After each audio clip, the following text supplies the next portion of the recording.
মিডিয়ার ভাইরা প্লিজ, এটা খুবই ক্রুশিয়াল, খুবই ইম্পর্টেন্ট, এর প্রচার করতে হবে, কারণ এটা হাজার হাজার মানুষ ইনশাআল্লাহ আল্লাহ চাহে তো এইটার বদলতে হয়তো আল্লাহ তাআলা তার জীবনটা রক্ষা করবে। হার্ট অ্যাটাক যদি কারো হয় কিভাবে বুঝবেন? দেখেন, বুকের মাঝখানে চাপ আসবে, মাঝখানটাতে। অনেকে মনে করেন বুকের বাম পাশে মনে হয় চাপ, না, বুকের মাঝখানে ব্যথা বা চাপ, এমন চাপ যদি 20 কেজি ওজনের একটা পাথর আপনার বুকে চাপা দিই তাহলে কেমন ওজন লাগবে? ভারী লাগবে না? মনে হয় একটা ভারী কিছু চাপ দিচ্ছি, এরকম চাপ অনুভব হবে। সাথে এই চাপটা আপনার এই শোল্ডারে বাম হাতের দিকে ছড়িয়ে পড়বে, হাতটা মানে কক কক কক কক করতেছে, আপনার ওই সময় ঘাম ছুটবে, সাথে শ্বাসকষ্ট হবে এবং আপনার বই ভাব আসতে পারে এবং মৃত্যুর হয়।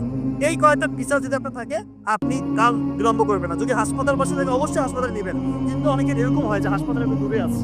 এই জন্য ওই WHO এবং আমেরিকান হার্ট ফাউন্ডেশন তারা বলছে প্রি হসপিটাল ম্যানেজমেন্ট বাসায় করতে পারবেন। খুব ইম্পর্টেন্ট, অ্যাসপিরিন, একটা ট্যাবলেট অ্যাসপিরিন 300 mg চিবিয়ে খেতে হবে। অ্যাসপিরিন চিবিয়ে খেতে হবে, ইনশাআল্লাহ তার 50% মৃত্যুর ঝুঁকি কমে আসবে। নাইট্রোগ্লিসারিন, একটা হচ্ছে স্প্রে পাওয়া যায়, নাইট্রোগ্লিসারিন মার্কেটে বিভিন্ন নামে আছে, ওইটা জিহ্বার নিচে 2 চাপ দিতে হবে। আর একটা হচ্ছে অ্যাটোরভাস্টালিন গ্রুপের যে কোনো একটা ওষুধ 40 দিন খাইতে হবে। আল্লাহ চাহে তো তার মৃত্যুর ঝুঁকি ইনশাআল্লাহ আপনি 70-80% বাসার মধ্যে কমাই দিলেন, এরপর দ্রুত হাসপাতালে নিয়ে যেতে হবে।